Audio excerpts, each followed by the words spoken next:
புது அர்த்தங்கள் நிகழ்ச்சிக்கு வரவேற்கிறோம். இன்றைய நிகழ்ச்சியில் திமுகவின் திரு கண்ணதாசன் அவர்களும் வலதுசாரி சிந்தனையாளர் திரு ராமசுப்ரமணியன் அவர்களும் பங்கேற்கிறாங்க. வணக்கம். ஜல்லிக்கட்டு நடத்த கோரி மாணவர்கள், இளைஞர்கள், பெண்கள், பொதுமக்கள் கலந்து கொண்டிருக்கக்கூடிய போராட்டம் 4வது நாளாக விடிய விடிய தொடர்கிறது. ஜல்லிக்கட்டு நடத்துவதற்கு அவசர சட்டம் கொண்டு வரணும் அப்படின்னு மத்திய அரசை வலியுறுத்துவதற்காக நேற்று தமிழக முதலமைச்சர் ஓ பன்னீர்செல்வம் பிரதமர் மோடியை சந்தித்து பேசியிருக்கிறார். ஆனால் வழக்கு நிலுவையில் இருக்கிறதுனால உதவி செய்ய முடியாது அப்படின்னு பிரதமர் சொல்லியிருக்கிறாரு. தமிழக மக்களுடைய உணர்வுகளை புரிஞ்சுக்கிறேன் அப்படின்னு அவர் சொல்கிறாரு. எப்படி பார்க்கலாம்? அதுதான் சரியான ஒரு அணுகுமுறை. பிரதமர் சொன்னது என்பது தான். இப்போ 2014 ஒரு முழுமையான தீர்ப்பு வந்துவிட்டது சுப்ரீம் கோர்ட்டில். அதற்கு பிறகு அதை சரி செய்வதற்காக 2016 7ஆம் தேதி ஜனவரி மாதம் ஒரு நோட்டிஃபிகேஷன், அந்த காட்சி பட்டியலிலிருந்து காளையை நீக்க வேண்டும் என்ற ஒரு நோட்டிஃபிகேஷன் போடப்பட்டது. அதற்கு தடை விதிக்கப்பட்டது சுப்ரீம் கோர்ட்னால். அதாவது 12ஆம் தேதி வித்தின் அ மேட்டர் ஆஃப் 4 டேஸ்க்குள்ளே அது தடை விதிக்கப்பட்டு விட்டது. ஆகவே இப்போ அதற்கு சீக்கிரமாக ஜட்ஜ்மெண்ட் கொடுக்கணும் அப்படின்னு கேட்டபோது சுப்ரீம் கோர்ட் இப்போ நாங்கள் எல்லாத்தையும் கன்சிடர் பண்ணிட்டுருக்கோம், ஜட்ஜ்மெண்ட் எழுதி கொண்டிருக்கோம், பொங்கலுக்கு முன்னாலும் முடியாது என்று சொல்லிவிட்டார்கள். காளையை நீக்கி உத்தரவு பிறப்பிக்கப்படலை. காளை அந்த பட்டியலில் தான் இருக்கு. ஜல்லிக்கட்டு நடத்துவதற்கான அனுமதி அது காட்சி அது சரி. அப்புறம் இந்த நோட்டிஃபிகேஷனை பற்றி ஜட்ஜ்மெண்ட் இன்னும் வரல. I think you will agree with me. நோட்டிஃபிகேஷனை பற்றி ஜட்ஜ்மெண்ட்டு இப்பொழுது பொங்கலுக்கு முன்னாடி வரப்போவது இல்லை, விரைவில் வரும்னு அப்படிங்க. ஆமாம், அதாவது அந்த காளைகள் உண்டு, ஆனால் ஜல்லிக்கட்டுக்கு அந்த காளைகளை பயன்படுத்தலாங்கிற மாதிரி சொன்னதை அவர்கள் அதற்கு இன்னும் ஜட்ஜ்மெண்ட் வரல. இந்த நேரத்தில் கவர்மெண்ட் ஆஃப் இந்தியா வேறு ஏதாவது ஆக்ஷன் எடுத்தால் அது வந்து கண்டெம்ப்ட் ஆஃப் கோர்ட் என்ற வகையில் ஆகும். இரண்டாவதாக அப்படி ஏதாவது செய்யும்பொழுது அது வந்து சுப்ரீம் கோர்ட்டுடைய கோபத்துக்கு ஆளாக நேரிடும். ஆகவே இது வந்து சப்ஜுடைஸ் என்று சொல்லப்படுகின்ற வகையிலே அது கோர்ட்டில் நிலுவையில் இருந்து கொண்டிருக்கின்றது. இந்த நேரத்தில் மத்திய அரசால் இன்னொரு சட்டமோ வேறு ஒரு ஆக்ஷன் எடுக்க முடியாது. மாறாக இந்த ஜட்ஜ்மெண்ட் வரட்டும், அதற்கு பிறகு நாம் என்ன செய்ய முடியும் அப்படிங்கிறத பார்ப்போம் என்று நம்முடைய உணர்வுகளை புரிந்து கொண்டு பிரதமர் பேசியிருக்கின்றார். அதே நேரத்தில் நம்முடைய தமிழக முதல்வருக்கு உங்களுக்கு எந்த விதத்தில் உதவி செய்ய வேண்டுமோ அந்த விதத்தில் உதவி செய்கின்றோம் என்று குறிப்பிட்டிருக்கின்றார். மூன்றாவதாக அட்டார்னி ஜெனரல் முகுல் ரகோத்தி அவர் என்ன சொல்லியிருக்கின்றார்னா, நீங்கள் இப்போ தமிழகத்தை சார்பாக நீங்கள் ஏதாவது சட்டம் கொண்டு வருவீர்கள் என்றால் அது செய்ய முடியும் அப்படிங்கிற மாதிரியும் எடுத்து சொல்லியிருக்கின்றார். இவ்வளோ ஆப்ஷன்ஸ் இருக்கும் பொழுது now the ball is in the court of the Tamil Nadu government. ஆகவே அவர்கள் இதற்கான ஒரு தகுந்த முடிவை எடுக்க வேண்டும் என்று நான் சொல்லுகின்றேன். இதுவரைக்கும் மத்திய அரசு இருந்த பால் இப்போ வந்திருக்கா? அதாவது இப்போ மத்திய அரசால் இப்போ செய்ய முடியாது. ஏன்னா மத்திய அரசு செய்ய வேண்டியது அந்த நோட்டிஃபிகேஷன் போட்டாச்சு. அந்த நோட்டிஃபிகேஷன் மேலே ஜட்ஜ்மெண்ட் வரவில்லை என்பதனால இந்த ball is in the court of Tamil Nadu government அப்படிங்கிறதுல ஒன்று. இரண்டாவதாக சரி, நான் அவர்கிட்ட ஒப்பீனியன் வாங்கிட்டேன். நீங்கள் எப்படி பார்க்குறீங்க? அதாவது நண்பர் பேசும்போது ஒரு தகவல் சொன்னார். அதாவது நீதிமன்ற அவமதிப்பதற்கெல்லாம் மத்திய அரசு உள்ளாகிவிடும் என்கிற அச்சமெல்லாம் மத்திய அரசு இருக்குன்னு. இதே தலைமை நீதியரசராக தற்பொழுது வெளியே சென்றவர் வந்து நீதிமன்ற கண்ணீர் விட்டு அழுதார் பிரதமர் வச்சுக்கிட்டு. இந்த நீதிபதிகள் நியமன பிரச்சனையில் இந்த நீதிமன்றத்தில் வேண்டுகோளை இந்த அரசு செவிமடுக்க மறுத்ததும் அதனால் இருந்த பிரச்சனைகளும் மத்திய அமைச்சர்கள் எப்படியெல்லாம் நீதிபதிகள் விமர்சித்து பேசினாலும் உலகறிந்த வழக்கம். அதனால் இவங்க செலக்டிவாக இதுக்கு மட்டும் நீதிமன்ற அவமதிப்பு வழக்குன்னு சொல்றது வினோதமாக இருக்குது. ரெண்டாவதாக மாநில அரசு இந்த பட்டியல் வந்து விலங்குகள் வந்து பொது பட்டியலில் இருக்குது, கன்கரண்ட் லிஸ்ட்னு சொல்ல பொது பட்டியலில் இருக்குது. அரசமைப்பு சட்டம் 246 படி மத்திய அரசும் சட்டமேற்றலாம், மாநில அரசும் அவசர சட்டமேற்றலாம். ஒரே நாளில் 500 ரூபாய் நோட்டு செல்லாதுன்னு தன்னாட்சி அமைப்பு கொண்ட ரிசர்வ் வங்கியினுடைய அதிகாரத்தை கையில் எடுத்துக்கொண்டு ஒரு பிரதமரால் அறிவிப்பு வெளியிட என்றால், ஒரு நோட்டிபிகேஷன் பிறப்பிக்கப்படுகிறது என்றால், இப்படி ஒரு உணர்வு வாய்ந்த ஒரு உணர்வு சம்பந்தமான தமிழகத்தின் பிரச்சனைக்கு இவர்கள் மரியாதைக்குரிய செயற்திட்ட தளபதிகள் சொல்லியிருப்பது போல காவிரி பிரச்சனையாகட்டும், நீட் பிரச்சனையாகட்டும், அல்லது இந்த வார்தா புயலுக்கு நிவாரணம் வறட்சி மாநிலமாக அறிவிப்பதாகட்டும், எப்படியெல்லாம் ஒரு மாற்றாந்தாய் மனப்பான்மையுடன் இந்த மத்திய அரசு செயல்பட்டு கொண்டிருக்கிறதோ அதை போல இந்த பிரச்சனைக்கு எடுத்து நீங்க வந்து எங்களை அனுதாபப்படுறதோ ஆதரவு தருவதோ பிரச்சனை இல்லை. ஆனால் என்ன செய்தீர்கள்? நண்பர் சொன்னார் 7/1/2014 வந்ததுன்னு. 7/1/2016 பிறகு கடந்த ஓராண்டாக மத்திய அரசு இந்த பிரச்சனையில் என்ன செய்தது? நீங்க தெளிவா கேட்டீங்க. காட்சிப்படுத்தப்பட்ட விலங்குகள் பட்டியல அந்த புல் என்பதை எருது என்பதை எடுக்காத சூழல் நல்லா தெரியும். அது எடுக்காம மத்திய உச்சநீதிமன்றம் அனுமதிக்காதுன்னு அதை வைத்துக் கொண்டே நீங்க ஜல்லிக்கட்டுக்கு அனுமதி போட்டதே ஒரு முரண்பாடுடைய செயல். ஆக மத்திய அரசு இது தெரிந்தே தான் அரசியல் செய்திருக்கிறது. ஜல்லிக்கட்டுக்கு சட்டம் இயற்றுவது பொதுப்பட்டியல தான் இருக்கு. மாநில அரசும் செய்ய முடியும், மத்திய அரசும் செய்ய முடியும். இதுக்கு நான் ஒரு விஷயம் சொல்லுகின்றேன். நண்பரும் ஒரு ரெப்யூட்டட் லாயர் ஆர்டிகல் 254 இருங்க அது கன்கரன்ஸ் லிஸ்ட்ல வருகின்றதுல 254 பத்தி இந்த ஜட்ஜ்மெண்ட் 2014 சொல்லுகின்றது. அதற்கு முரணாக இருக்கின்றதுங்கிற இருங்க ஒரு நிமிஷம். 2 பேருக்கு, அதாவது மத்திய அரசு ஒரு சட்டம் போடுகின்றது, மாநில அரசு 2009 1960 மத்திய அரசு சட்டம், 2009 மாநில அரசு சட்டம். இந்த மாதிரி 2 சட்டங்கள் போடப்படும் பொழுது மத்திய அரசினுடைய சட்டம் தான் இட் வில் ப்ரிவைல் அப்படிங்கிற மாதிரி ஒரு விஷயம். இரண்டாவதாக, இப்ப நான் ஏன் இந்த பால் இஸ் இந்த court of the state government அப்படின்னு சொல்றேன்னா, 254(2) அதுல 2 பேருக்கும் கன்கரண்ட் லிஸ்ட்ல வரக்கூடிய சமாச்சாரமாக இருக்குமே, ஆனால் அது ஒரு மாநிலத்துக்கு மட்டுமே உகந்ததாக இருக்கக்கூடிய ஒரு சட்டத்தை போட முடியும் அப்படின்னு சொன்னால், that is possible with the consent of the president அப்படின்னு இருக்கின்றது. அதுல தான் நான் சொல்றேன், இந்த பால் இஸ் இந்த கோர்ட் ஆஃப், அதை தான் நீங்க அதை நம்ம பின்னாடி விரிவா பேசலாம், யாருக்கான அதிகாரங்கள் இருக்குன்னு விரிவா பேசலாம். மொத்தம் 250 இடங்கள்ல போராட்டம் நடக்குது. லட்சக்கணக்கான மக்கள் விடிய விடிய போராட்டத்தில் ஈடுபடுறாங்க. தமிழக முதலமைச்சர் போய் பிரதமரை பார்க்கிறார். ஆனா ட்விட்டர்ல தான் அதற்கான தகவலை பிரதமர் சொல்றார். இப்படி ஒரு உணர்ச்சி மிகுந்த போராட்டம் நடக்குது. 4 நாட்களாக இந்த போராட்டம் நடக்கிற போது குறைந்தபட்சம் ஒரு அறிக்கையை கூட பிரதமரால விட முடியாதா? சார், நேரடியாக நம்முடைய சீஃப் மினிஸ்டர் பிரைம் மினிஸ்டர் போய் பேசியிருக்கின்றார். அவர்கிட்ட உங்களுடைய உணர்வுகளை புரிந்து கொள்கின்றேன், உங்களுக்கு என்னென்ன உதவிகள் செய்ய வேண்டுமோ அவளையும் செய்கின்றேன், நீங்கள் என்ன முடிவு தகுந்த முடிவு எடுக்க வேண்டும் என்பதற்கு நாங்கள் எல்லா விதமான அப்ப இட் கவர்ஸ் எவ்ரிதிங். வெறும் ட்விட்டர்ல ஒன்றும் இல்லை, நேரடியாக 1-to-1 ஒரு சீஃப் மினிஸ்டர் போகின்றார், சீஃப் செக்ரட்டரி இவர்களெல்லாம் போய் அவர்கள்ட்ட விண்ணப்பம் தரும்பொழுது அதை நிச்சயமாக கவனத்தில் கொள்ளுகின்றேன், உங்களுடைய உணர்வு புரிகின்றது என்று சொன்னதுக்கு மேல வெறும் ட்விட்டர் அர்த்தம் கிடையாது. ஆகவே மத்திய அரசு, அதுவும் குறிப்பாக பிரைம் மினிஸ்டருக்கு இதை பத்தி இந்த he seized of the matter, அதை பத்தி என்ன விஷயம் சொல்ல வேண்டும் நேரடியாக ஒரு சீஃப் மினிஸ்டர்கிட்ட சொல்லி இருக்கின்றார். ஒன்று. இரண்டாவதாக, நண்பர் ஒரு sweeping remark supreme court chief justice கண்ணீர் விட்டு அழுதார் அப்படிங்கிற மாதிரி சொல்றார். சார், அது இருங்க ஒரு நிமிஷம், நான் இல்லை நான் சொல்லல, கண்ணீர் விட்டு அழுதெல்லாம் உண்மை. ஆனா எந்தெந்த ஜட்ஜஸ் அப்பாயிண்ட் பண்ணணும் அப்படிங்கிறது, அவங்களுடைய பேக்ரவுண்ட் ஸ்க்ரூட்னி அப்படிங்கிறது பண்ணுவது என்பது மத்திய அரசு ஆள முடியும், ஆனால் சுப்ரீம் கோர்ட்டால முடியாது. சில பேருடைய ஒரு shady characters not up to the mark அப்படிங்கிற மாதிரி இருக்கக்கூடியது முடியாதுன்னு சொல்லும் பொழுது, ஆகவே அவர் அந்த தவறான நீதிமன்றத்தை பயப்படுறத பத்தி நான் சொன்னேன். அதாவது நீங்க ஒரு செகண்ட் சார், ஒரே செகண்ட் மை டியர் கண்ணதாசன், இந்த சமயத்துல அவர் சுப்ரீம் கோர்ட்டுக்கு என்ன சொன்னாங்க, நீங்க கொடுத்த லிஸ்ட் எல்லாரையும் அப்பாயிண்ட் பண்ண முடியுமா, அவங்களுடைய பேக்ரவுண்ட் இல்ல. அப்ப அவர் பேசினதுக்கு நான் சொல்ல வரேன், நான் சொல்றதுல இவரா தான் பேசினார். இல்ல, நீதிமன்றம் பயத்தை பத்தி நான் சொல்ல வந்தேன், வேற ஒன்னு சொல்ல. ரீபக்னன்சி பத்தி பேசினாங்க இவங்க. 2007 முதலாக மதுரை கிளை பானுமதி அவர்கள் நீதியரசராக இருந்த பொழுது இந்த ஜல்லிக்கட்டு போட்டிக்கு தடை விதித்தாங்க. அனிமல் 1960ஆம் ஆண்டு மத்திய அரசு சட்டத்துக்கு முரணாக மாநில அரசு 2009ஆம் ஆண்டு சட்டம் கொண்டாந்தது. உங்களை அடிப்படையாக ஒன்று புரிஞ்சுங்க, மாநில அரசு சில அமெண்ட்மெண்ட் ஆக்ட் தான் கொண்டாந்துச்சு. உதாரணத்துக்கு இந்து திருமண சட்டம் இருக்குது. இந்து திருமண சட்டத்தில் சகோதரி மகளை திருமணம் செய்து தடை செய்யப்பட்ட உறவு. ஆனால் தமிழகத்தின் அதுக்கு விதிவிலக்கு இருக்கிறது, சகோதரி மகளை திருமணம் செய்து கொள்ளலாம்னு இருக்குது. ஏன் இதெல்லாம் வருது? ஆக மாநில அரசு அந்த மாநிலத்துடைய வழக்கத்தின் அடிப்படையில் ஒரு சட்ட திருத்தம் கொண்டு வருமையானால் அது செல் என்பதுதான் சட்டம். இதில் ரீபக்னன்சி வராது. ஆனால் உச்சநீதிமன்றம் சரியான மாநில அரசினுடைய மத்திய அரசினுடைய வாதங்களை எடுத்துக்கொள்ளாமல் இவ்வாறு ஒரு தீர்ப்பு அளித்தது. பின்னாடி பேசலாம் சொன்ன, இப்ப நீங்க எடுத்ததுனால ஒரு சந்தேகம், நீங்க சட்ட திருத்தம் கொண்டு வந்ததுனால தான் அதை கிராஷ் பண்ணதான் நீங்க சொல்றீங்க. வழக்கமா நீங்க மத்திய அரசு சட்டம் இருக்கிற போது, அமலில் இருக்கிற போது, மாநில அரசு ஒரு சட்டம் கொண்டு வருகிற போது அது குடியரசுத் தலைவர்கிட்ட ஒப்புதல் வாங்கியிருந்தா அந்த சட்டம் நின்றிருந்திருக்கும்.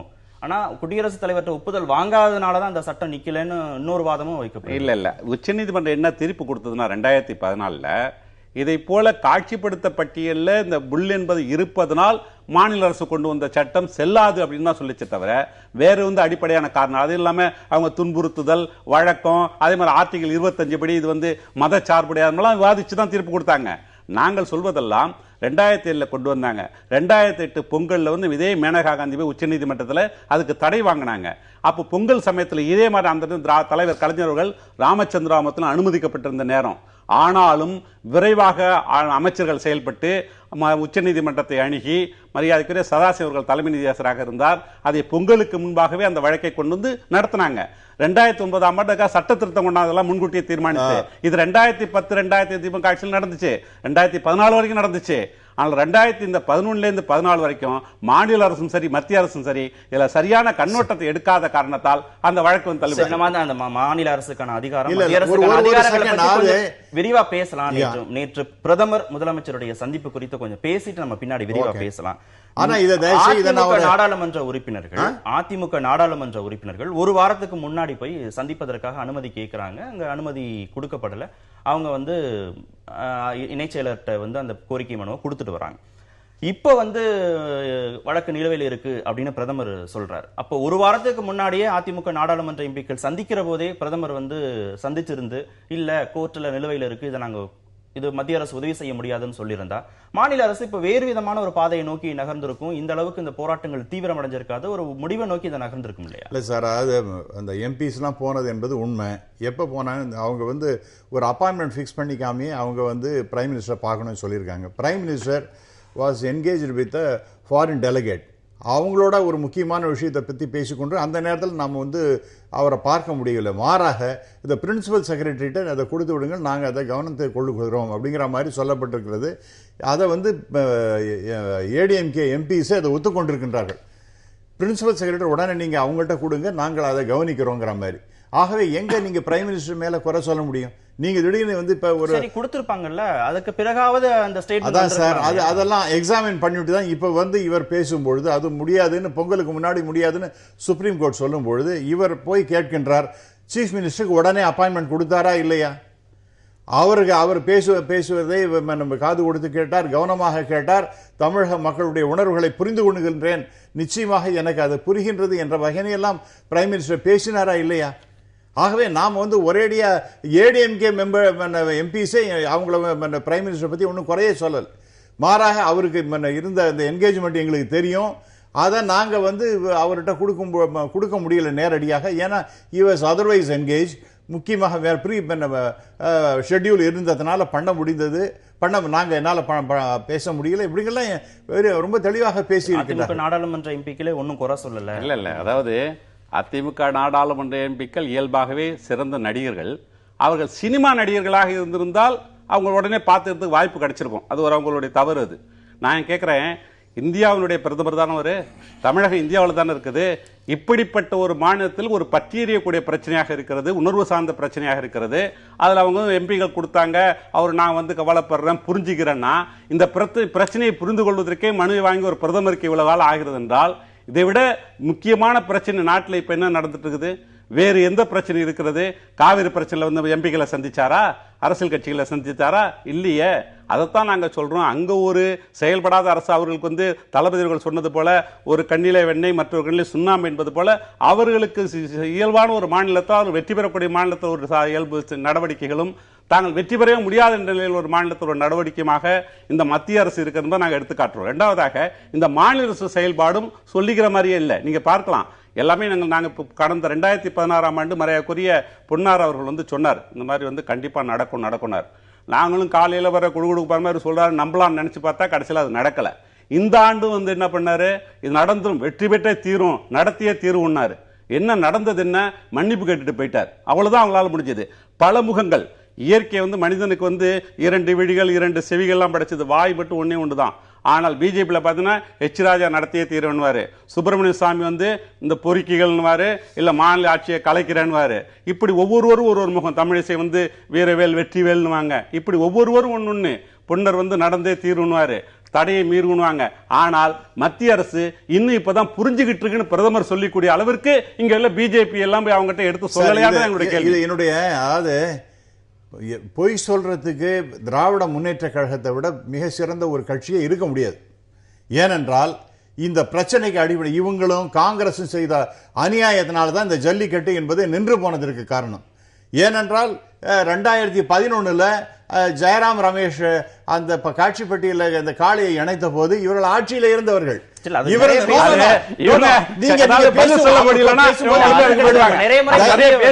அதாவது ஒரு திருட பண்ணிட்டு அந்த கும்பல்ல சேர்ந்து யாரோ திருடன் சொல்லிட்டு இவங்க திருடன் ஓடுறான் பாருங்க.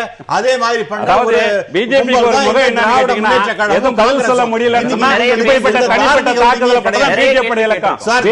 தார்மீக உரிமை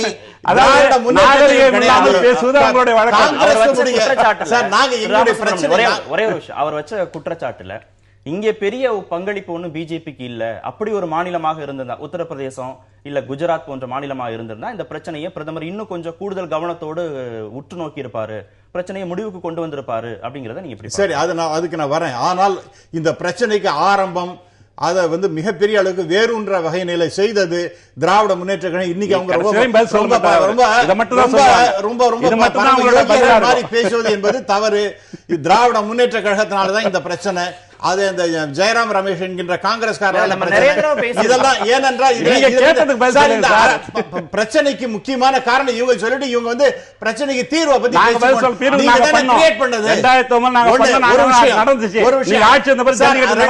தயவுசெய்து நீங்க ஒரு லாயர் பேசாதீங்க. கடந்த கால விஷயங்களை பேச வேண்டியது இல்ல.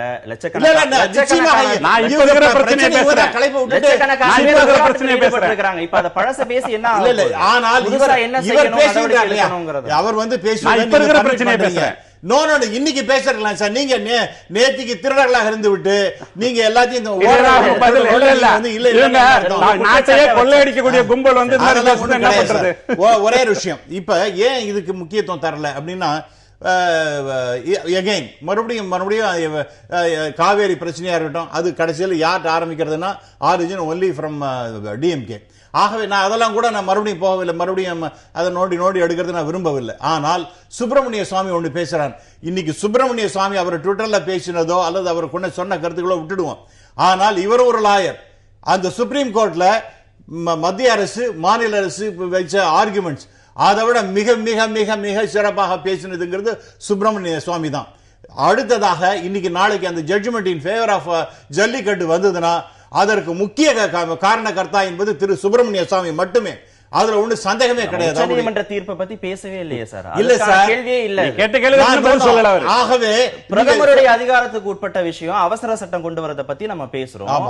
உத்தரப்பிரதேசமாக இருந்திருந்தால் குஜராத்தாக இருந்திருந்தால் இவ்வளவு காலம் இந்த பிரச்சனை தள்ளி போயிருக்காது. தமிழகத்தில் நடக்கக்கூடிய போராட்டங்கள் இந்த அளவுக்கு வீரியம் வாய்ந்திருக்காது. முன்கூட்டியே கவனத்துல கொண்டு வரப்பட்டிருக்குங்கிறத நீங்க எப்படி பாக்குறீங்க? அதாவது அவர் வைக்கிறார். ஒரு பாயிண்ட் நான் உங்களுக்கு சொல்றேன். ரிவிஷன் பெடிஷன் போடுறாங்க ஏடிஎம்கே கவர்மெண்ட். அந்த ரிவிஷன் பெடிஷன் நவம்பர் 2016 ரிஜெக்ட் ஆகுது. ஆக அதை பத்தி அவங்க அப்புறம் இதே நேரத்தில் 2016 ஜனவரியிலேயே ஒரு நோட்டிபிகேஷன் போடப்பட்டது. அந்த நோட்டிபிகேஷன் அதற்கு நாங்கள் ஜட்ஜ்மெண்ட் இப்ப சொல்ல முடியாதுன்னு சுப்ரீம் கோர்ட் சொல்லுகின்றது. You can only make a request to supreme court. அவங்க நீங்க இன்னைக்கு தான் ஜட்ஜ்மெண்ட் கொடுக்கணும். You cannot force anybody supreme court. It is impossible. அதை நாம புரிந்து கொள்ள வேண்டும். அப்ப இரண்டாவதாக அப்ப நீங்க இதையும் உத்தரப்பிரதேசத்தையும் குஜராத்லையும் நீங்க எப்படி கனெக்ட் பண்ண முடியும்? அந்த பிரச்சனை அது மாதிரி இந்த மாதிரி ஏதாவது லீகல் டேங்கிள் ஏதாவது இருந்ததா? Let us be very honest about it. ஆகவே நாம எல்லாத்தையும் சேர்த்து சொல்லி பேசுறதுல அர்த்தமே இல்லை. அந்த மாதிரி ஒரு லீகல் டேங்கிள் இல்லாத போது, அதாவது கோர்ட்டில் நிலுவையில் இருக்கின்றது இந்த மாதிரி பிரச்சனை மேல மேல பல்வேறு விஷயங்கள் சந்தேகம் வருதுன்னா ஏன் கேள்வி திரும்ப திரும்ப இதுல கேட்கணும்னா, பிரதமரை போய் முதலமைச்சர் காலையில சந்திக்கிறாரு. ஒரு 4-5 மணி நேர இடைவெளியில அட்டர்னி ஜெனரல் மாநில அரசுக்கான அதிகாரம் நான் பல முறையாக சொல்லிக் கொண்டிருக்கேன். மாநில அரசுக்கான அதிகாரம் இருக்குங்கிற ஒரு கருத்தை, மிக முக்கியமான ஒரு கருத்தை, இல்ல மாநில அரசுக்கு துணை நிற்குங்கிற ஒரு கருத்தை இவங்க எப்ப சொல்லி இருந்திருக்கணும்? இதுக்கு முன்னாடி அந்த பீரியட்ல அவங்க சொல்லியிருக்கவே முடியாது. அந்த போராட்டம் நடந்துட்டு இருக்கு 4-5 நாட்களா. இதுல எந்த விதமான statement? This is what exactly I am saying. இவர் அங்க இப்ப போய் கேட்கின்றார். நான் என்னைக்கு அப்பாயின்மெண்ட் முத நாள் கேட்கிறேன், மறுநாளைக்கே கொடுத்தாச்சு. இவர் கேட்கும் பொழுது இந்த மாதிரி எல்லாம் வழிவகை இருக்கின்றது. இப்பவும் காலம் கடந்து போகவில்லை. மாறாக எல்லாமே அப்பாயின்ட்மென்ட் புரோட்டோகால் கவர்மெண்ட் சிஸ்டம் இப்படியே பேசணுமா? இல்ல சார், போராட்டங்கள் நடத்துறது இவங்க என்ன பண்ணாங்க சார்? கவனித்து நான் என்ன கேக்குறேன், இன்னைக்கு பல ஒப்பீனியன் எல்லாம் கொடுத்துட்டு இருக்காங்க. இங்க தமிழகத்தை சேர்ந்த லாயர்ஸ், சீனியர் லாயர்ஸ் எல்லாம் சொல்லி கொண்டிருக்கின்றார்கள், நீங்க ஸ்டேட் கவர்மெண்ட் பண்ணலான்னு. அதை யாராவது இவங்க இங்க கேட்டாங்களா? அது அவர் சென்ட்ரல் கவர்மெண்ட் தான் உங்களுக்கு சொல்லணுமா? அட்டார்னி ஜெனரல் தான் உங்களுக்கு சொல்லி கொடுக்கணுமா? இங்க இருக்கிறவங்க என்ன பண்ணாங்க? இத பத்தி இவங்களுக்கு ஒன்னும் சட்ட அறிவே தெரியாதா உங்களுக்கு? அதாவது மத்தியில் இவங்க ஆள்றதா நாங்கள் நினைச்சிட்டு இருக்கிறோம். அதனாலதான் அந்த வினாக்கள்லாம் கொடுக்குறோம். இவங்க இங்க உள்ள வழக்கறிஞர்களுக்கு சட்ட அறிவு இல்லையான்னு கேட்கறத விட உங்க மத்திய அரசுக்கு அந்த சட்ட அறிவு இருக்கான்னு முதல் கேட்டுங்க. இவருக்கு பேசும்போது என்ன சொன்னாரு, மத்திய அரசு சட்டம் இருக்குது, அதுக்கு முரண்பாடா மாநில அரசு சட்டம் இயற்ற முடியாதுன்னு தான் அங்கே நீதிமன்றம் தள்ளுபடி பண்ணிச்சு. ரீபக்னன்சின்னு ஆர்டிகல் 254 சொல்றாரு.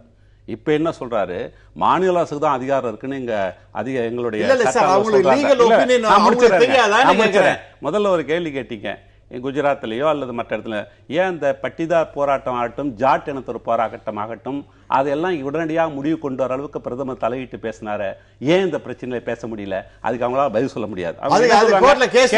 கேட்டா கேஸ் இருந்துச்சு உச்ச நீதிமன்றத்துல, இடஒதுக்கீடு குறித்து இத்தனை பேச கொடுக்க முடியாது. அந்த பிரச்சனை தான் அந்த பிரச்சனை வந்துச்சு.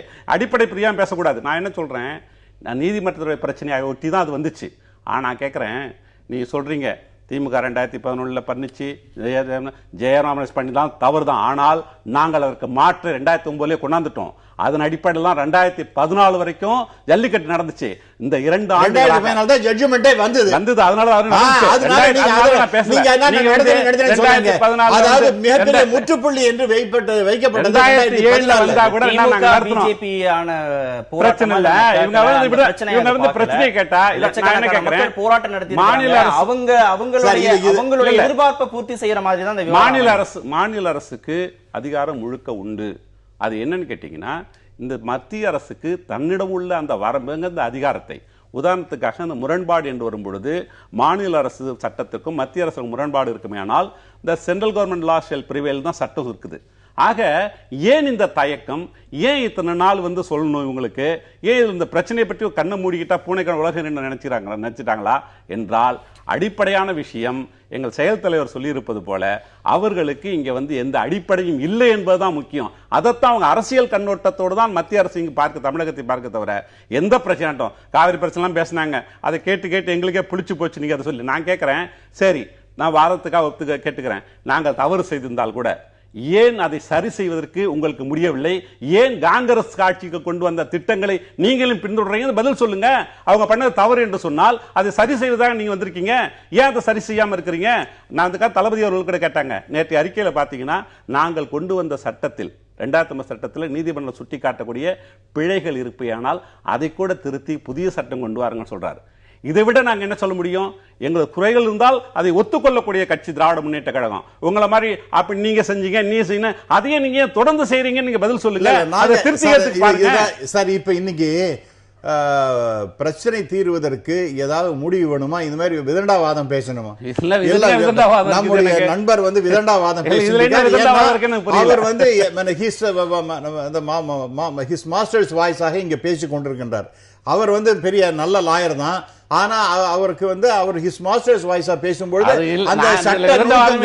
அந்த அந்த கெட்டியார்தனம் எல்லாம் மறந்து போய் விடுகின்றது. அவருக்கு ஒரு விஷயம், மாநிலத்துல ஏற்கனவே ஆண்ட திமுக கொண்டு வந்த சட்டத்துல ஏதாவது பிழைகள் இருந்தா நீங்க திருத்தி புதிய சட்டம் கொண்டு அப்படிங்கிற வாதம் சார். இன்னொரு காங்கிரஸ் அரசாங்கம் செய்த தவற நீங்க சரி செய்யுங்க அப்படின்னு சொல்லக்கூடிய வாதமும் நீங்க திமுக காங்கிரஸோட குரலா மட்டும் நீங்க பார்க்க வேண்டியது இல்ல. இப்ப போராட்டத்தில் ஈடுபட்டு இருக்கக்கூடிய குரலாகவே நீங்க பார்க்கலாம். எதிர்க்கட்சிகளுடைய ஆட்சி பொறுப்பிலே இல்லாத எதிர்க்கட்சியில் வைக்கக்கூடிய குரலாவே பார்க்கலாம். நீங்க நடந்த தவறுகளை மீண்டும் மீண்டும் சுட்டிக்காட்டுவது மூலமாக பிரச்சனை தீர்வு நோக்கியே நகரவே இல்லை சார். நான் இங்கே ஒரு சில நாளைக்கு முன்னாடி சொன்னேன், அந்த ஆர்டினன்ஸ் கொண்டு வர முடியுமா நீங்க ஒரு கேள்வி கேட்டீங்க. அதற்கு நான் முடியும்னு நான் சொன்னேன். இப்ப நானும் ஒரு சட்டம் படித்தவன் என்ற முறையில் பேசுகிறேன். ஆர்டினன்ஸ் கொண்டு வர முடியுமா அப்படின்னு நீங்க கேள்வி கேட்டீங்க. நான் சொன்னேன், எஸ் இட் இஸ் பாசிபிள்.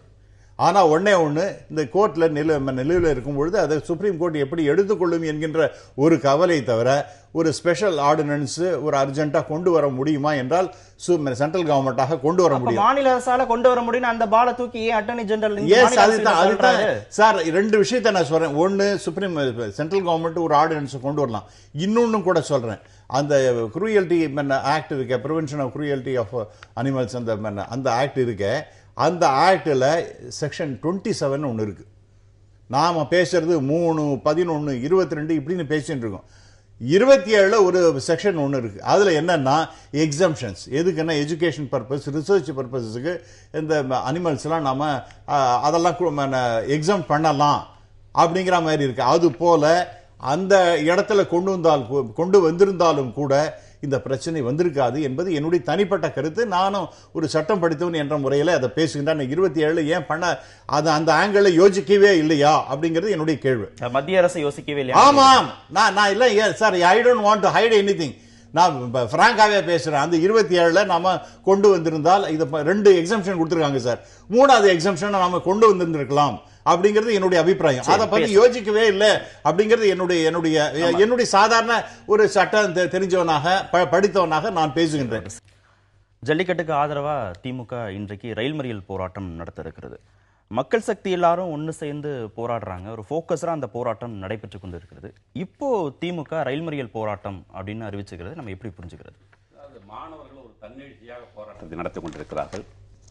அதில் கொண்டு போய் அரசியலை கலக்கக்கூடாது. அந்த போராட்டம் ஒரு இயல்பான போராட்டம் என்பது ஒரு அரசியல் கட்சியினுடைய கடமையாக திராவிட முன்னேற்றங்கள் திடீர்னு ஜல்லிக்கட்டு பிரச்சனை போராட்டம் நடத்தலை. கடந்த ஆண்டு அதே அலங்காநல்லூர் ஒரு போராட்டத்தை அறிவித்த பொழுது பொன் ராதாகிருஷ்ணனோட வாக்குறுதியின் அடிப்படையில் திரும்ப பெறப்பட்டது. இப்பொழுது கூட பொங்கலுக்கு முன்பாக ஒரு பெரிய ஆர்ப்பாட்டத்தை திராவிட முன்னேற்ற கழகம் நடத்தியது. இப்படி தமிழகம் சார்ந்த மக்கள் நலன் சார்ந்த பிரச்சனைகளுக்காக பல்வேறு போராட்டங்களை, இன்னும் சொல்ல போனால் விவசாயிகள் பிரச்சனைக்காக 2 முறை கைதாகி சிறைக்கு சென்றிருக்கார் தளபதி அவர்கள். இன்றைய தினம் இந்த ஜல்லிக்கட்டு போராட்டத்துக்கு மாணவர்களுடைய அந்த போராட்டத்துக்கு உத்வேகம் அளிக்கும் வகையில், அவர்களுடைய போராட்டத்துக்கு ஆதரவு அளிக்கும் வகையில் ஆங்காங்கே திராவிட முன்னேற்ற கழகத்தினர் எல்லாம் சென்று அவர் ஆதரவை தெரிவித்துக் கொண்டிருக்கின்றன. இந்த மக்களுடன் இணைந்து இன்றைய தினம் திராவிட முன்னேற்ற கழகம் ஒரு பொறுப்பு வாய்ந்த எதிர்க்கட்சியாக இங்கு மாநில அரசு செய்ய தவறிய இந்த காரியத்தை சுட்டிக்காட்டுவதற்காக, ஏன்னு கேட்டால் ஒரு உதாரணம் சொன்னால் பிரதமரை பார்க்க போறாங்க. நீங்கள் கர்நாடகத்தில் பார்த்தீங்கன்னா ஒரு நாள் உச்சநீதிமன்றம் தீர்ப்பு சொல்லிச்சுன்னா அடுத்த நாள் சட்டசபை கூடும், எதிர்க்கட்சிகள் உட்பட முதலமைச்சர் அழைத்து பேசுவார். ஆனால் இங்கு மரியாதைக்குரிய எதிர்க்கட்சி தலைவர் அவர்கள் முதல்வரை பார்த்து நீங்கள் செல்லும் பொழுது எங்களுடன் அழைத்து செல்லுங்கள் என்று சொன்னால் அழைத்து செல்ல மறுக்கிறார்கள். கேட்டால் அது ஜெயலலிதா வழின்றாங்க. ஜெயலலிதா வழி என்னவென்று கேட்டால், வாஜ்பாய் அவர்கள் அரசாங்கத்தில் இருந்த பொழுது ஏதோ தமிழக நலனுக்காக மனு கொடுத்த போது யஷ்வந்த் சிங்கா அந்த என்ன கோரிக்கைன்னு சொன்னார். முதலமைச்சர் டெல்லி போய் பிரதமரை சந்திக்க போறோம்னு சொன்னதுக்கு முன்னாடியே ஸ்டாலின் இந்த கோரிக்கையை வச்சாரா? எல்லாருமா இதுக்கு முன்பாக பல்வேறு கோரிக்கைகள் அவர் சொல்றது முதல் தான் சொல்றாரு. ஜல்லிக்கட்டுக்கு வச்சிருக்காரா? பல்வேறு கோரிக்கைகளில் காவிரி பிரச்சனை உள்ளிட்ட எல்லாத்தையும் ஜல்லிக்கட்டுக்கு வச்சாரா? நீங்க ஒன்னு அடிப்படையா புரிஞ்சுக்கணும். அவ்வாறு முதலமைச்சர் சொன்னது திடீர்னு சொல்றாரு பிரதமரை சந்திக்க போறேன்ட்டு, அதுக்கு வாழ்த்து தெரிவிக்கிறாரு, வெற்றி பெற்று வாங்கன்னு சொல்றாரு. தமிழர்களுடைய இந்த உணர்வு சார்ந்த பிரச்சனை வெற்றி பெற்று வாங்கன்னு சொன்னது மட்டுமல்லாமல், நீங்கள் இவ்வாறு அழைத்து சென்றிருந்தால் ஒரு அழுத்தம் கொடுத்திருக்கலாம், பிரதமருக்கும் ஒரு வாய்ப்பு கிடைச்சிருக்கும், எல்லாருடைய சொல்லியிருப்பாங்கன்னு கேட்டா இல்லைன்னு சொல்லி ஒரு தோழி முகத்தை அவர் காட்டி இதற்காக போய் உட்காந்துட்டு கூட வராம மறுக்கிறாருன்னா என்ன நடக்கிறது தமிழகத்தில்? அதுக்கு தான் மக்களுக்கு எடுத்துக்காட்டுதான் ஒரு பொறுப்பு வாய்ந்த எதிர்க்கட்சியின் அடிப்படையில் தனது ஒரு அறவழி போராட்டத்தை இந்த திராவிட மாநில அரசு இன்னும் அதனுடைய முடிவு அறிவிக்காத போது நம்ம இப்படி தோல்வி எப்ப இனிமே அறிவிச்சு அடுத்த பொங்கலுக்கு தான் பயன்படுத்த முடியும். ஸ்டேட் பண்றது சரி. அதாவது நான் ஏடிஎம்கே டிஎம்கே அவங்கள பத்தி நான் பேச விரும்பல. ஏன்னா I am not a spokes person for ADMK. இவங்க கருத்து அவங்கள பத்தி எதை வேணா சொல்லணும். ஆனால் திரு ஸ்டாலின் அவர்கள் மொட்டை தலைக்கும் முழங்காலுக்கும் எதையோ சம்பந்தம் இல்லாமல் ரயில்வே போராட்டம் நடத்தின அவரை இங்கே மெரினாவில் போய் மாணவர்களை பார்க்கணுமே, நீங்கள் தயவுசெய்து வராதிங்க, இது அரசியலுக்கு சம்பந்தம் இல்லாதது, நீங்கள் அரசியல்வாதிகள் யாருமே வர வேண்டாம், இருங்க சார் நான் அப்படின்னு அவங்க தெளிவாக சொல்லிட்டாங்க. இப்போ எதா நாங்களும் பண்ணணுமே அப்படிங்கிறதுக்காக ரயில் போராட்டம் அப்படின்னு நமக்கு தெரியும். அந்த முன்னாடி கள்ளக்குடியில் எப்படிலாம் பண்ணினாங்க, அது மாதிரி ஒரு வேடிக்கையான ஒரு விஷயத்தை செய்ய போகின்றார்கள் அவர்கள், அவ்வளோதான். இந்த சமயத்தில் என்னென்ன விஷயத்தை அவர் வேணுங்கிற தான் கையில் யூஸ் பண்ணிக்கணும். அரசியல் ரீதியாக பண்ணோம்னா அவருடைய ஸ்டேட்மெண்ட் பாருங்கள். காவிரி பிரச்சனை, நீட்டு தேர்வு, இதுக்கு இதெல்லாம் என்ன? இப்போ நாம் இன்னைக்கு பேசி கொண்டிருப்பது ஜல்லிக்கட்டு. அந்த ஜல்லிக்கட்டை விட்டார் அவர். காவிரி பிரச்சனை அதுக்கு இவங்க தான் ஆரம்பிச்சிருந்து. நீட்டு தேர்வு, சுப்ரீம் கோர்ட் கொடுத்த ஜட்ஜ்மெண்ட்டு, புதிய கல்விக் கொள்கை, அதை பற்றி இன்னும் வரவே இல்லை. வறட்சி நிவாரணம், அதை பற்றி இப்போ கூட நேற்று கூட பேசியிருக்கின்றார், முன்பும் போய் பேசியிருக்கின்றார். இதை பற்றி எதுவுமே பேசாத வார்தா புயல் நிவாரணம், எல்லாத்துக்கும் ஒரு பெரிய பட்டியல் இட்டு அதற்காக இப்போ ரயில் போராட்டம் நடத்துகிறாரா இல்லை ஜல்லிக்கட்டுக்கு நடத்துகிறாரா? ஆகவே கோஆபரேட்டிவ் ஃபெடரலிசம் அப்படிங்கிறத பற்றி கொச்சைப்படுத்தி பேசுகின்றார். அப்படின்னா இவங்களுக்கு இதை வச்சுட்டு இது ஒரு ஆயுதமாக பயன்படுத்தி பொலிட்டிக்கல் மைலேஜ் அவங்க எடுக்கணும்னு நினைக்கிறாங்க. They are going to miserably fail in this. ஆகவே இது தேவையில்லாத ஆதியம் மொட்டத்தலையும் முழங்காலுக்கும் நீங்க வந்து ஸ்டேட் கவர்மெண்ட்டை நீங்க போய் இப்படி பேசுங்க அப்படி பேசுங்கன்னு சொன்னா பரவாயில்ல. இவங்க வந்து முதல்ல என்ன சொன்னாங்கன்னா, சாதாரணமாக சொல்றேன், நீங்க சீஃப் மினிஸ்டர் நீங்க போய் பார்க்கணும்னார். இவரும் உடனே போய் பார்த்துருக்கார். இப்ப என்ன திடீர் ஒரு ஞானோதயம் வந்திருக்கு, எல்லாரையும் அழைச்சின்னு போய் எங்களையும் கூட்டின்னு போனா அவர் ஏதாவது பண்ணிருப்பாரான்னு ஏதோ ஒரு கற்பனையில உச்சத்துல அவர் போயிட்டு இருக்கார். ஆனால் தவறான விஷயம் போக்கு என்னன்னா, இதை சம்பந்தப்படுத்தி தேவையில்லாத பிரச்சனைகள், அதாவது எதுவுமே சம்பந்தம் இல்லாத இந்த ஜல்லிக்கட்டு சம்பந்தம் இல்லாத விஷயத்தெல்லாம் இவருடைய அறிக்கையில பேசுகின்றார். இது வந்து ரொம்ப தவறானது. அப்புறம் வந்து யாரையுமே வந்து ஒரு முக்கியமா ஒரு பார்க்கணும்னு சொன்னார்னா பிரைம் மினிஸ்டர் பார்க்கறதுக்கு நேரம் இருந்தால் அது சினிமா நடிகர்களாக இருக்கட்டும் பார்க்கறதுல என்ன தப்பு? ஆகவே இவங்க ஆட்சியில சினிமா நடிகர்களை வச்சுன்னு இவங்களை கூத்தடிச்சு எதுக்கு எடுத்தாலும்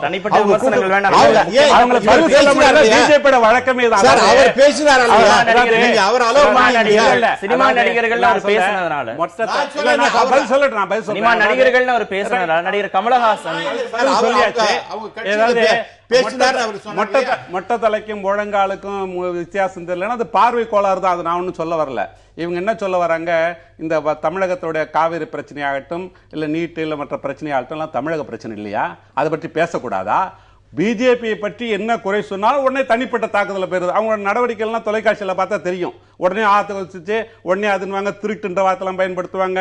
ஆனால் வெளியே தெரியாமலே இந்தியாவை சுரண்டக்கூடிய ஒரு கும்பல், அதானி போன்றவர்களுடைய ஆதிக்கத்தில் நடத்தக்கூடிய ஒரு ஆட்சி, இவர்கள் வந்து மற்றவர்களை பார்த்து குறை சொல்லிட்டு இருப்பாங்க. நான் தனிப்பட்ட நடிகர் கமலஹாசன் இவ்வளவு நாள் வந்து அரசியல்வாதிகள் தான் மாணவர்களை தூண்டி விட்டாங்க, இப்ப மாணவர்கள் அரசியல்வாதிகளை வந்து தூண்டி விடுற செயலை செய்யறாங்க அப்படின்னு சொல்லியிருக்கிறார். மாணவர்கள் போராட்டத்துக்கு 1938 இருந்து நீங்க பாத்தீங்கன்னா ஒரு திராவிட இயக்கம் எப்படி ஒரு மொழிக்காக இனத்துக்காக போராட்டம் நடத்தி வந்தது. அதுக்கப்புறம் தன்னெழுச்சியாக 1965 மாணவர்கள் போராட்டம் யாரால் நடத்தப்பட்டதெல்லாம் வரலாறு தெரியும். ஆக அப்பொழுது போட்ட வித்து தான் இப்பொழுது அது முழிக்கிறது. திராவிட இயக்கம், திராவிட முன்னேற்ற கழகம் ஒரு தமிழகத்தை எப்படி வழிநடத்தி செல்ல வேண்டும், எப்படி போராட்டத்தை கொண்டு செல்ல வேண்டும், எதற்காகலாம் போராட வேண்டும் எங்களுக்கு தெரியும். அடிப்படை வேறுபாடு நீங்க சொன்ன அப்ப நடந்த போராட்டங்கள் வந்து மாணவர்களோடு அரசியல் கட்சிகள் சேர்ந்து பயணித்த ஒரு நிச்சயமாக இப்பொழுது ஒரு கருத்தை சொல்றேன். மாணவருடைய நிலைப்பாடு தவறான நிலைப்பாடுன்னு நான் திரும்பவும் சொல்றேன். தன்னெழுச்சியான போராட்டத்துக்கு அனைவருடைய ஆதரவு வேண்டும். அரசியல் கட்சிகள் ஆதரவு வேண்டாம்னு சொல்லக்கூடாது. அவங்க அனைத்து கட்சிகளுடைய ஆதரவு வேண்டும், அனைத்து மக்களுடைய ஆதரவு வேண்டும். ஏன்னா இது ஒரு தமிழக மாநிலத்துக்கான ஒரு போராட்டமாக இருப்பதால் அவர்கள் புறந்தள்ளக்கூடாது.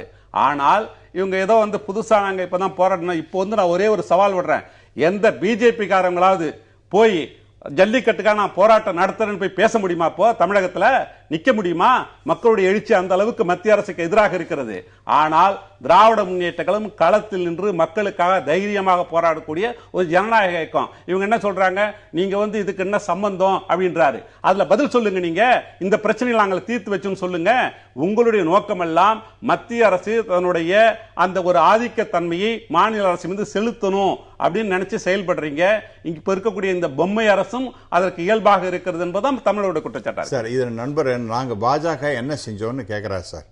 இவர் வந்து ஒரு பொலிட்டிக்கலி ரொம்ப வருஷமாக ஹீஸ் அ வெட்டரன் இந்த பொலிட்டிக்கல் எரினா. நான் கேட்கின்றேன், திரு ஹெச் ராஜா அவர்கள் அவருடைய தன்னுடைய காளைகள் ரெண்டுத்தையும் அந்த ஜல்லிக்கட்டில் ஏறு தழுவுதல்னு சொல்லலாம், எப்படி வேணாலும் வச்சுங்க. அவர் வந்து தைரியமாக அதை கொண்டு நிறுத்தினாரா இல்லையா? அவரே அதில் பார்ட்டிசிபேட். அப்புறம் ரேக்லா வேண்டாம் அப்படின்னு சொன்னாங்க. அவரே இந்த ரேக்லா வண்டியை ஓட்டின்னு போனார். மற்றவர்கள்லாம் எல்லாருமே சப்போர்ட். யார் வந்து பொன்னார் அவரால் முடிஞ்ச வரைக்கும் ட்ரை பண்ணினார். முடியாத நேரத்தில் வெளிப்படையாக நான் பயங்கரமாக மன்னிப்பு கேட்கின்றேன் சார், ஒரு தவறு நடந்து நான் முயற்சி எவ்வளவோ செஞ்சேன், என்னால் முடியல, ஆகவே பயங்கரமாக மன்னிப்பு கேட்கிறேன்னு இதை விட ஒரு உயர்ந்த நிலையில் அவர் வந்து மத்திய அமைச்சராக இருந்தாலும் கூட வெளிப்படையாக பேசியது என்பது நண்பர் அதை வந்து அட்லீஸ்ட் அதையாவது அக்னாலேஜ் பண்ணுவார். இந்த மாதிரி சார் சட்ட சிக்கல்கள் நிறைய இருக்கின்றன அப்படிங்கறது நீங்க as a lawyer you should accept. நான் சொன்னேன் ஆர்டிகல் செக்ஷன் 27 நாம அமெண்ட் பண்ணியிருந்திருக்கலாம், அதுல இன்க்ளூட் பண்ண அப்படிங்கிற மாதிரி நான் வெளிப்படையா பேசும்போது ராஜீவ் காந்தி வந்து பிரதமர் வந்த பொழுது ஷாபானு வழக்கு எல்லாருக்கும் தெரியும். ஷாபானு வழக்குல சட்டம் சொல்லுது அந்த உச்சநீதிமன்றத்தை மறுத்து ஒரு அவசர சட்டம் கொண்டு வந்து அதை சரி என்று சொன்னது மத்திய அரசு, உச்சநீதிமன்றம். ஆக மத்திய அரசுக்கு எல்லா அதிகாரங்களும் இருக்கிறது. நீங்க ஏன் அதை புறந்தல்றீங்க? அதைத்தான் நாங்க கேட்கக்கூடிய கேள்வி. ஷாபானு கேஸ்ல நண்பருக்கு நான் சொல்ல விரும்புகின்றேன், ஒரு கேஸ் ஜட்ஜ்மெண்ட் வந்தாச்சு, இன்னும் அந்த நோட்டிபிகேஷன் மேல இன்னும் ஜட்ஜ்மெண்ட் வரல. ப்ளீஸ் அண்டர்ஸ்டாண்ட், அந்த சட்டம் இல்ல இல்ல சார், அந்த நோட்டிபிகேஷன் இன்னி வரைக்கும் ஜட்ஜ்மெண்ட் வரல. அடுத்ததாக ஏன் வந்து மாணவர்கள் தன்னிச்சையாக செயல்படணும், எல்லாரும் இணைத்து செலவு பண்ணாத வரைக்கும் ரொம்ப நல்லது சார். 1965 ஆன்டி ஹிந்தி எஜுகேஷன் நானும் பார்ட்டிசிபேட் பண்ணேன். நான் எவ்வளவு அப்போ வந்து நான் வந்து அதற்காக குரல் கொடுத்தேன், ஹிந்தி ஒழிக தமிழ் வாழ்க்கை எல்லாம் சொன்னேன். ஆனால் இன்னைக்கு அப்புறம் கொஞ்ச நாள்லயே எவ்வளவு மூடத்தனமாக இவங்க கலைப்பு விட்டதில் நான் போய் மாட்டின்றமேன்னு பல முறை நான் வருந்தி இருக்கிறேன். அதனால இந்த மாணவர்கள் இன்னைக்கு யாரையும் அரசியல்வாதியை சேர்க்க வேண்டாம்னு சொல்றது ரொம்ப நல்லது. ஏன்னா அவர்களுக்கு சிந்திக்கக்கூடிய அதே ஒரே, ஆனால் இவர் சில விஷயங்கள் சொல்கின்றார், அதில் சில ஆட் பண்ணி சொல்றார். அதில் வந்து தேசிய கொடியை தலைகீழாக காமிக்கிறது, அதே போல தேசிய கொடியை எரிப்பேன் என்று சொல்வது, அப்புறம் வந்து சில தலைவர்களுடைய படங்களை எல்லாம் வச்சு செருப்பால் அடிப்பது, இவைகளெல்லாம் தவறானது. அங்க இருக்கக்கூடிய மாணவர்களே இந்த சக மாணவர்களை கண்டிக்கிறாங்க. அதெல்லாம் நான் இல்லைன்னு நான் சொல்ல சார். ஆனா இந்த மாதிரி தவறுகள்லாம் நடக்கக்கூடாது. இவ்வளவு அற வழியிலே போராட்டம் நடத்துகின்ற இந்த மாணவர்களுக்கு மிகப்பெரிய பாராட்டுகளை தெரிவித்துக் கொள்கிறேன். அதே நேரத்தில் இந்த மாதிரி சில அசம்பாவிதங்கள் நடக்காமல் அவர்கள் அந்த இன்னைக்கு அறவழியில் அரசியல்வாதிகளை விடுத்து செய்வது என்பது சரியானது. ஏன்னா 1965 திராவிட முன்னேற்ற கழகம் அறுவடை செய்தது. ஏன்னா என்னுடைய நண்பன் தான் செத்து போனான், அந்த அண்ணாமலை பல்கலைக்கழகத்தை ராஜேந்திரன் செத்து போனவன் என்னுடைய நண்பன். அவனெல்லாம் என்னதுக்கு இழந்தோம். இன்னைக்கு என்னால என்னாச்சு, இதை அறுவடை இந்த இவங்க பண்ணணும் திராவிட முன்னேற்ற கழகம் இந்த மாணவர்களை வைத்துக் கொண்டு இவர்களை அதை வந்து அரசியல் பண்ணி இவர்களுக்கு ஆதாயம் தேடி நினைக்கிறார்கள். அது கூடாது. மாணவர்கள் இன்னைக்கு என்ன செய்யறாங்களோ very nice, I appreciate those people. அதாவது இந்திய திணிப்பு போராட்டத்தை பத்தி நண்பர் சொல்றது அவருடைய ஆதங்கத்தை என்னால புரிஞ்சிக்க முடியுது. அவர்கிட்ட நாங்க வேற எது பார்க்க முடியாது. ஏன் இந்திய படிக்கல நான் வந்தேன்லாம் சொல்றாரு. ஆனால் நாங்களாம் பெருமைப்படுகிறோம். 1965 இந்தி திணிப்பை, இன்றைய சமஸ்கிருத திணிப்பை எதிர்க்கலாம் நாங்க பெருமைப்படுறோம். நிச்சயமாக அதுல எங்களுக்கு எந்த விதமான தயக்கமும் கிடையாது. அவர் வேணும் வருத்தப்பட்டு மொழியை படிக்க வைப்பாங்க. நீங்க படிக்காத அளவுக்கு என்ன தெரியுங்களா, தனிப்பட்ட அதாவது ஒரு மொழியை படிக்கிறது வேற, ஒரு மொழியை திணிக்கிறது வேற. அந்த அடிப்படையே புரியாம பேசிட்டு இருப்பாங்க அவங்க. நாங்க திணிக்க வேணாம்னு சொல்றோம். ஒரு மொழி யாரு வேணாலும் படிக்கலாம். தமிழகத்தில் இதே திராவிட முன்னேற்ற கழகம் எல்லாம் எதிர்ப்பு போராட்டத்தை திமுக அறுவடை செய்தது. அதே மாதிரி ஜல்லிக்கட்டுக்காக மாணவர்கள் இப்ப நடத்தக்கூடிய வரலாறு தெரியாதவர்களை பத்தி எனக்கு தெரியும். நான் 65 நான் இருக்கவன் தான் தெரியும் எனக்கு. மாணவர்களுடைய நான் ஒரு மாணவன் போராடினேன். நீங்க போராடினீங்க 65 5 வயதிலே சிறைக்கு போனவன் நான். ஆக இந்தி திணிப்பு போராட்டத்தை பொறுத்தவரை நாங்க தெளிவா இருந்தோம். அவங்க சொல்றாங்க அறுவடை பண்ணாங்கன்னு. அன்றைய தினம் ஆட்சியாளர்கள் அந்த இந்திய திணிக்க முற்பட்டதால் தான் அதை எதிர்த்து உறுதியாக மக்கள் மாணவ படையா திராவிட முன்னேற்ற கழகம் அறுவடைகிறாரு. ஏன் அதுக்கப்புறம் 71 என்னாச்சு? அதுக்கப்புறம்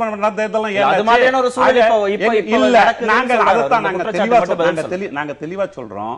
மாணவருடைய போராட்டத்தை நாங்கள் ஆதரிக்கிறோம், பாராட்டுகிறோம், வாழ்த்து என்பதை எங்க செயல் தலைவர் தெளிவா சொல்லி இருக்கிறாங்க.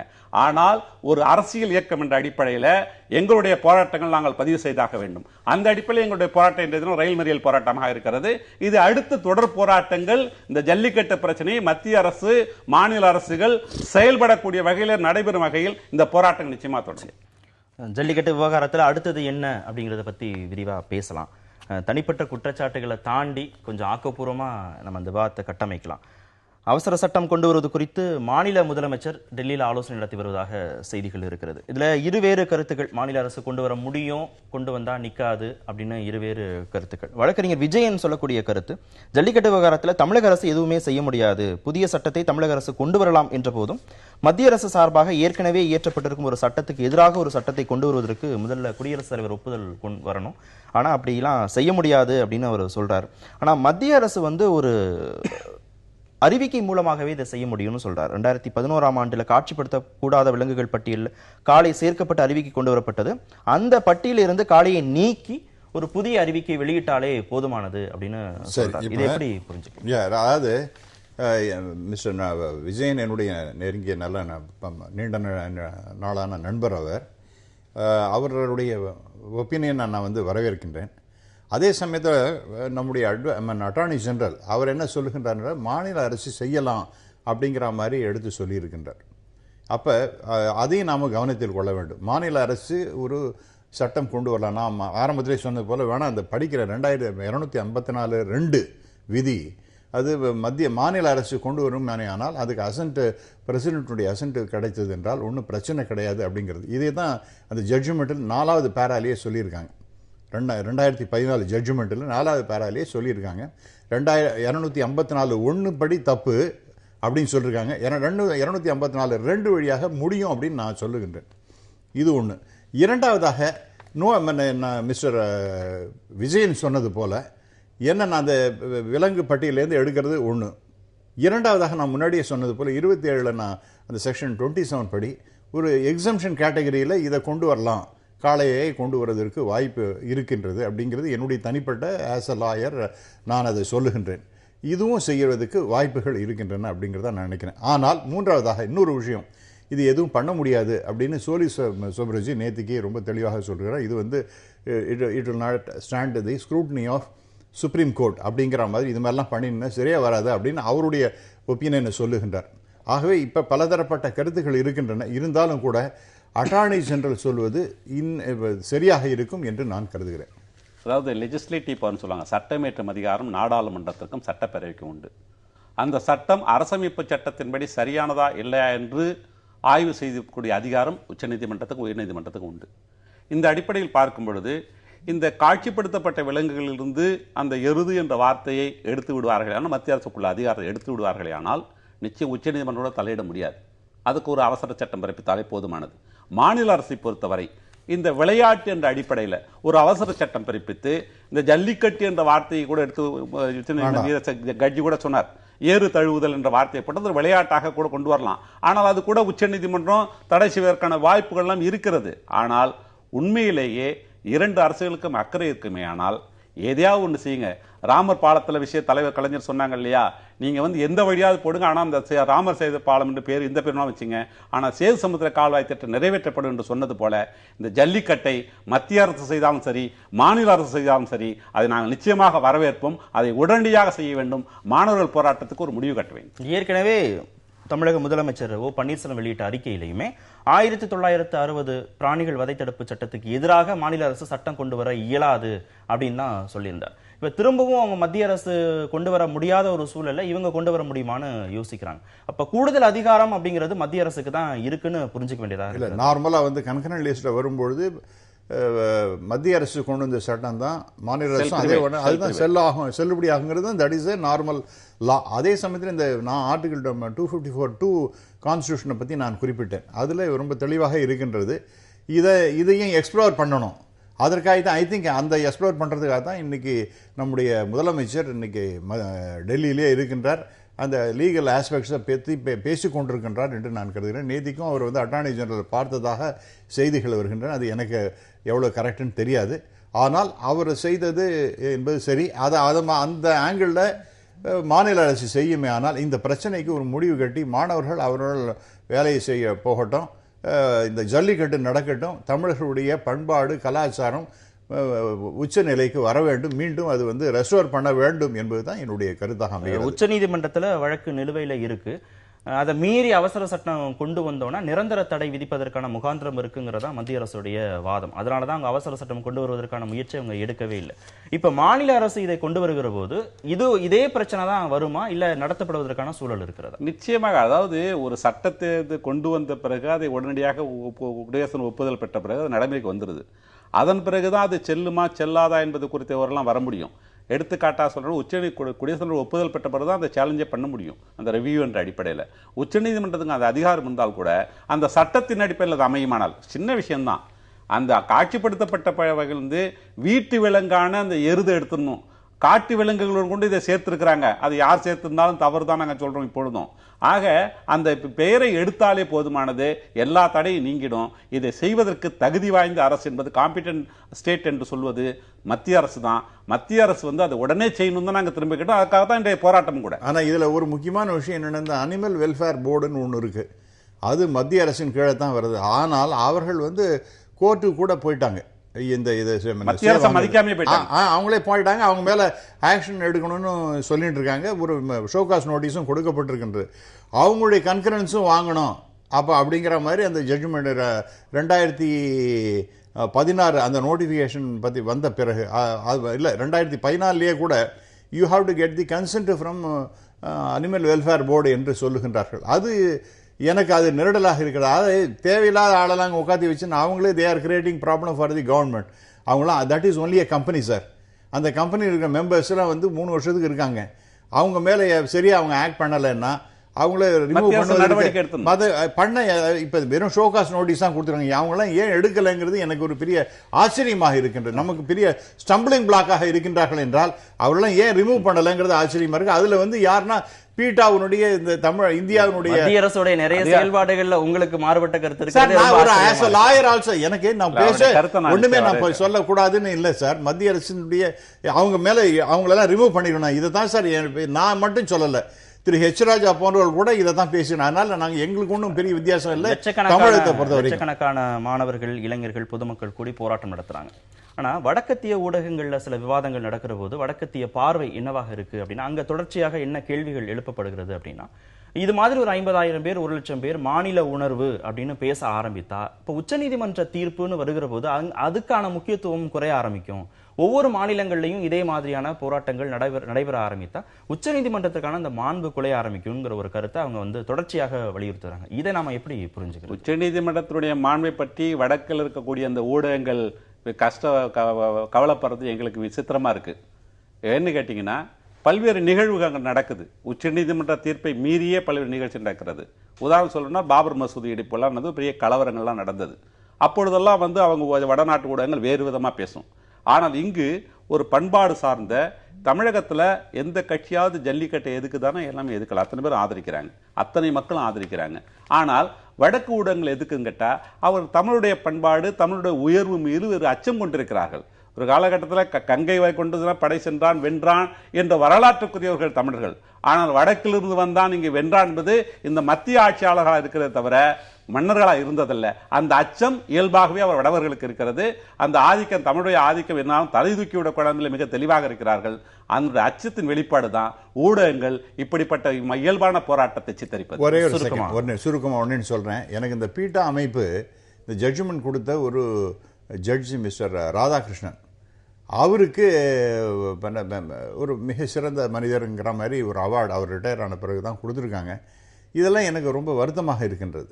ஒன்று. ரெண்டாவதாக, எல்லாத்துக்கும் நாம் இவர் நண்பர் சொன்னது போல மக்களுக்காகத்தான் அந்த சட்டங்கள்லாம் போடப்படுகின்றது. அதில் ஒன்றும் சந்தேகமே கிடையாது. ஆனால் மக்களுடைய உணர்வுகளையும் புரிஞ்சுக்கணும்.